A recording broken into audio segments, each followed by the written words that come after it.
नमस्कार। Mission health के इस फोन इन कार्यक्रम में आप सभी का स्वागत है। दर्शकों, आज इस कार्यक्रम का विषय हमने लिया है सुरक्षित गर्भपात यानी कि सेफ एबॉर्शन। जी हाँ, यही विषय है हमारे आज के इस कार्यक्रम का। आज के विषय से जुड़ा अगर आपका भी कोई सवाल है या कुछ जानना चाहते हैं या कोई जिज्ञासा है, आप हमें फ़ोन कर सकते हैं। फ़ोन करने के लिए जल्दी से कागज़ और कलम उठाइए, फ़ोन नंबर्स नोट कीजिए।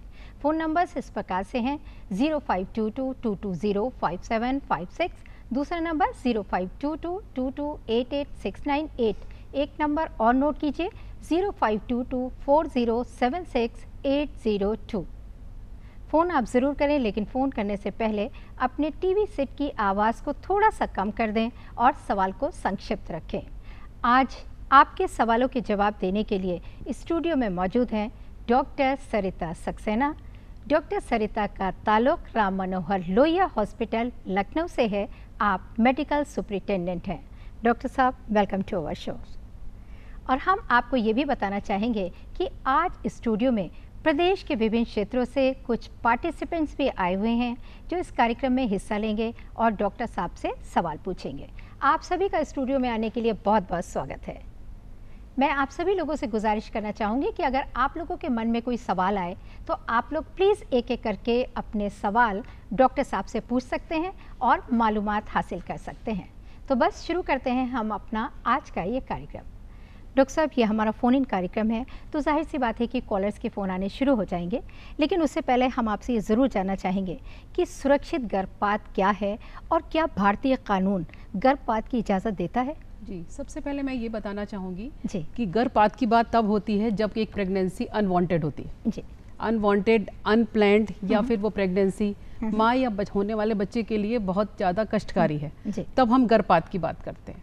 और सुरक्षित गर्भपात वो है जब गर्भपात एक प्रशिक्षित डॉक्टर द्वारा, मतलब स्किल्ड पर्सन होना चाहिए, उसके पास उससे लाइक डिग्री होनी चाहिए कि वो एमटीपी कर सके, और ऐसे स्थान पे जो कि सरकार द्वारा मान्यता प्राप्त स्थान है, वहाँ पर अगर गर्भपात कराया जाए तो वो सुरक्षित गर्भपात होगा। जी डॉक्टर साहब, मान लीजिए किसी महिला ने गर्भपात कराया है तो कितने दिनों के बाद दोबारा से बच्चा ठहर सकता है? और अगर बाई चांस वो ये चाहती है कि भाई परिवार नियोजन के साधन को अपनाएं, तो कितने दिनों के बाद से वो शुरू कर सकती है?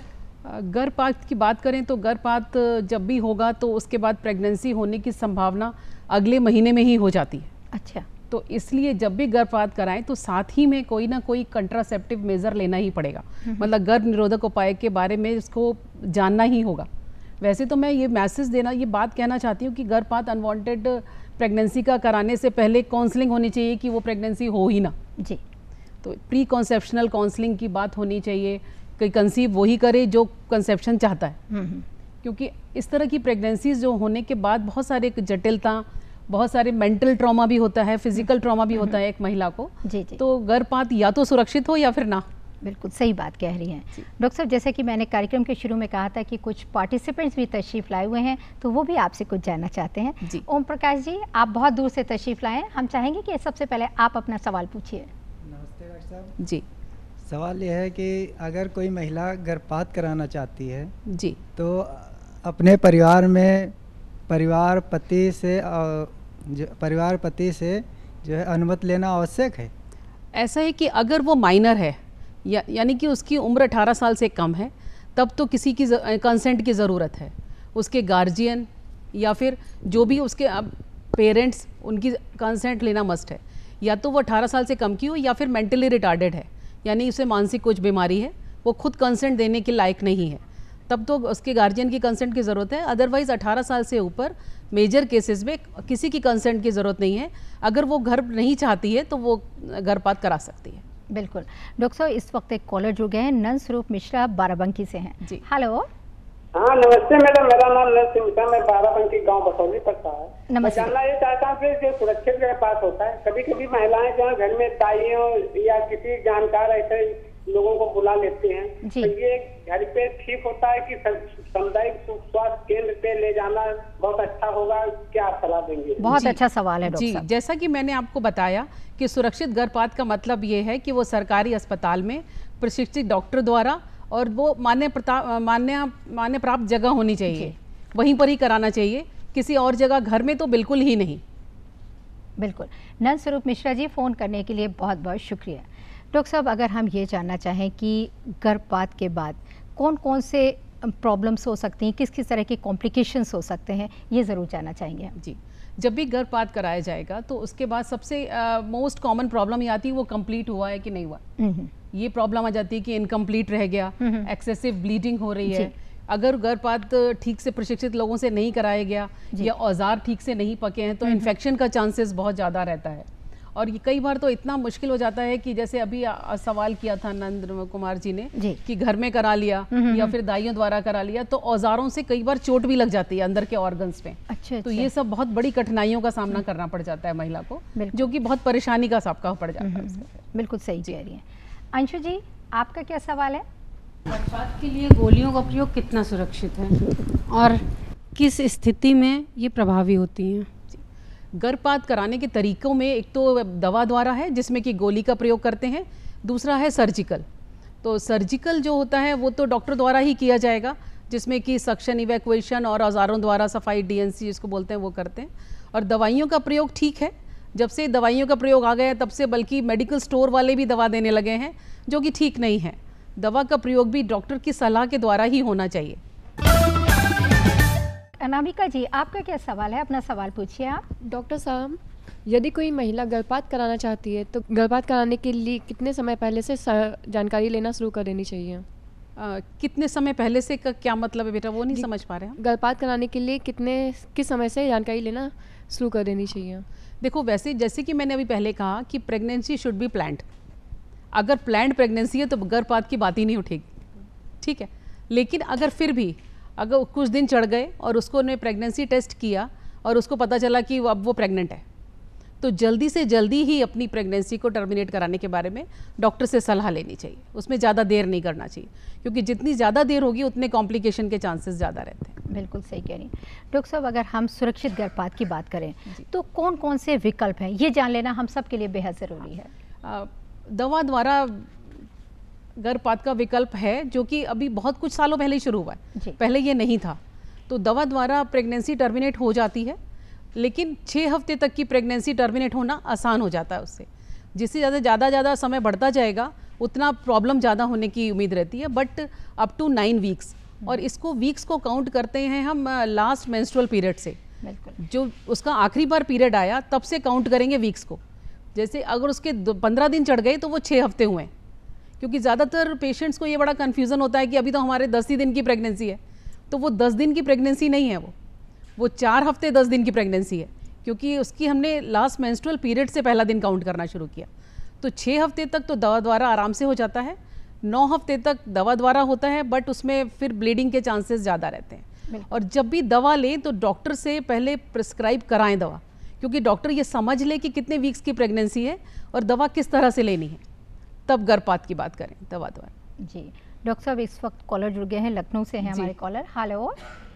हेलो, मैं दीक्षा बोल रही हूँ लखनऊ से। जी, स्वागत है आपका दीक्षा जी। हाँ डॉक्टर साहब, से हम ये जानना चाहते हैं कि गर्भपात करवाने के बाद कितना कौन कौन सी ऐसी बातें हैं जिनका ध्यान रखा जाए, क्या सावधानियां रखी जाएं? जी, गर्भपात कराने के बाद पहले तो डॉक्टर ने जब बुलाया है तब दिखाने ज़रूर आए, और डॉक्टर द्वारा दी गई दवाइयाँ ज़रूर लें। और डॉक्टर ने ये भी सलाह ज़रूर दी होगी कि आप गर्भ निरोधक उपाय का शुरू कर दें उपयोग करना, क्योंकि कौन सी विधि आपको चाहिए ये तो आप ही चूज़ करोगे, लेकिन लेनी उसको गर्भपात के तुरंत बाद ही है। कुछ विधि तो ऐसी रहती हैं जैसे कि कॉपर टी लगवाना या मल्टीलोड लगवाना, वो हॉस्पिटल से ही लग के चली जाती है जी। और या इंजेक्शन लगवाने का रहता है कि 3 महीने इंजेक्शन द्वारा कवरेज लेना, और ओरल पिल्स लेनी है या कुछ और कंडोम्स वगैरह भी लेने हैं, तो वो डॉक्टर से बात करके और वो इंस्ट्रक्शन फॉलो ज़रूर करें। जी, हम उम्मीद करते हैं कि आपको अपने सवाल का जवाब ज़रूर मिल गया होगा। Thanks for calling. Tanupriya ji, आप क्या जानना चाहती हैं?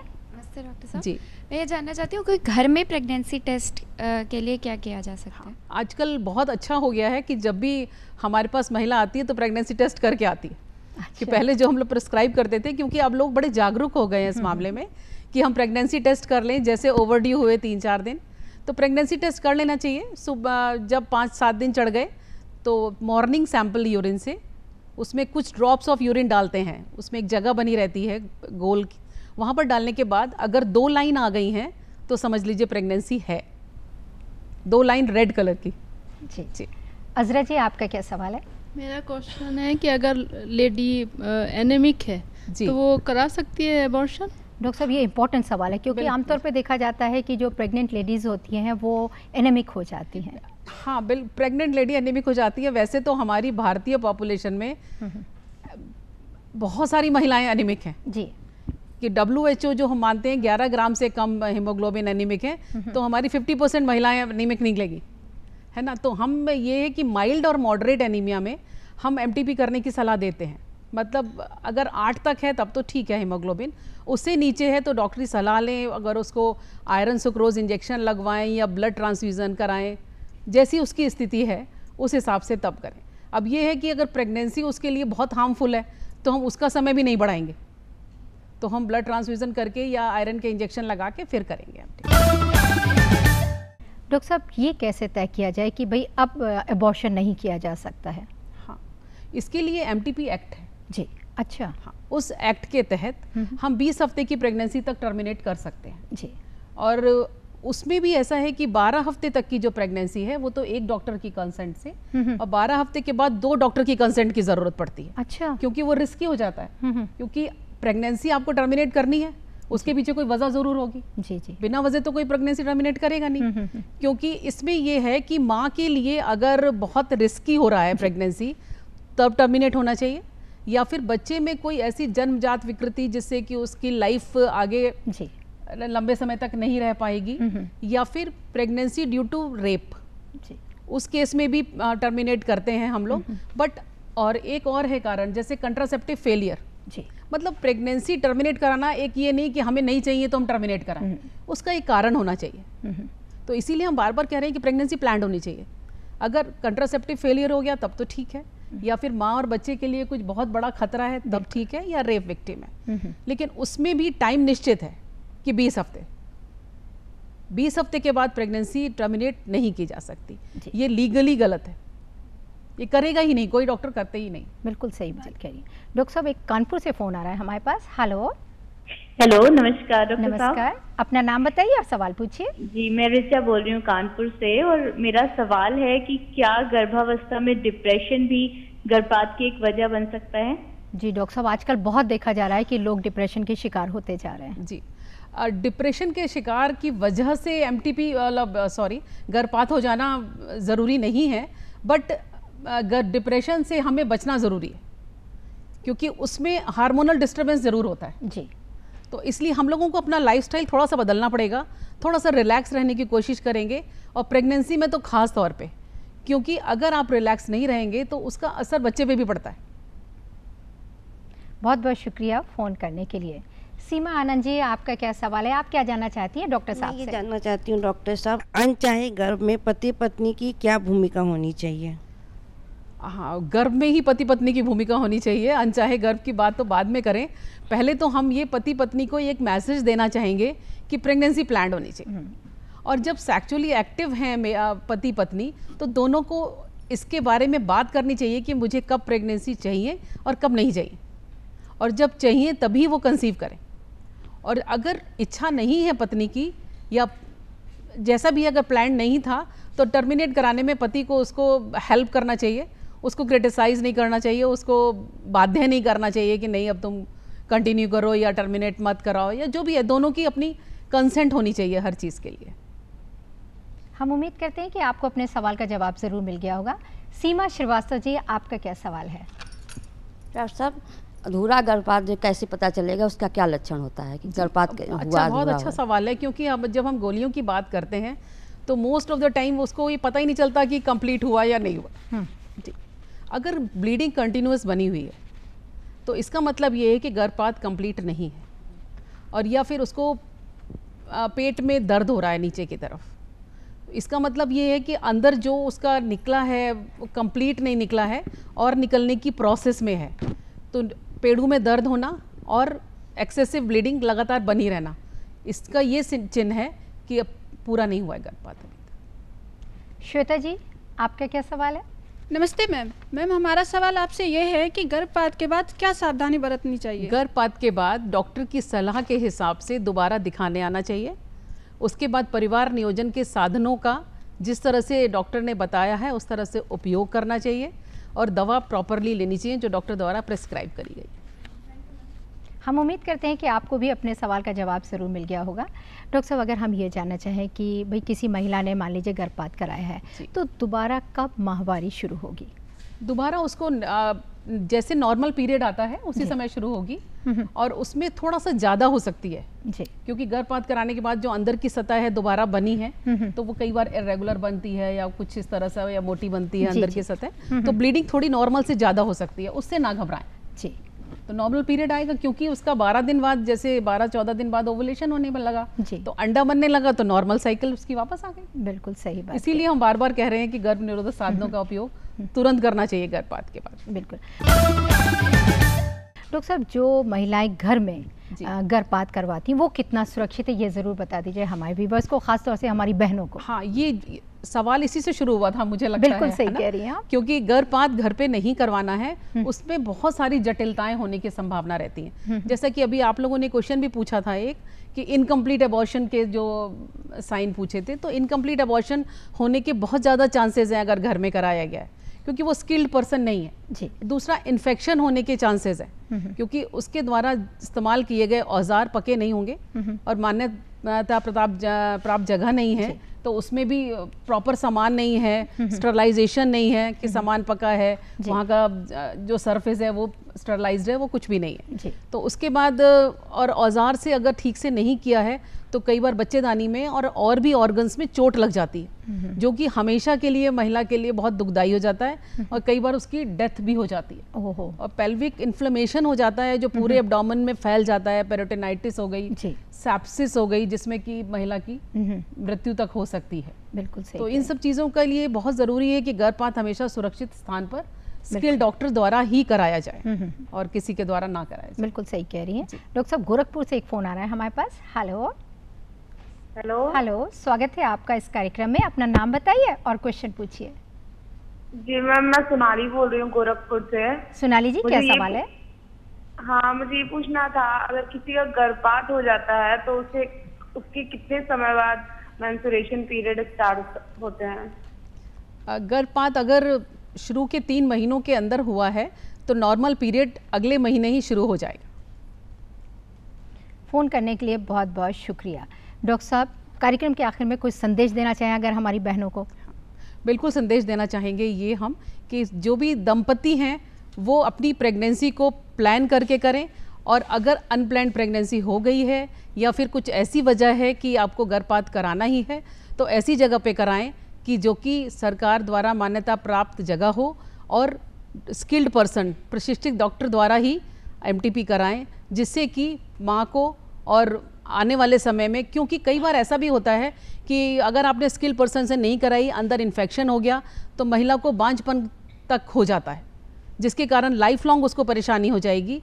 इसलिए हमेशा ध्यान रखें कि स्किल्ड पर्सन द्वारा सही स्थान पर अपनी एमटीपी कराएं। डॉक्टर साहब, आपने बहुत ही महत्वपूर्ण जानकारी हमारे व्यूवर्स को दी। Thank you so much. और दर्शकों, हम आपसे कहना चाहेंगे कि डॉक्टर साहब ने जो आपको महत्वपूर्ण जानकारी दी है, आप इस जानकारी का पूरा लाभ उठाइए और स्वस्थ रहिए। आप सभी लोग स्वस्थ रहेंगे तो हमारा देश भी मजबूत रहेगा। और अब कार्यक्रम के आखिर में चलते चलते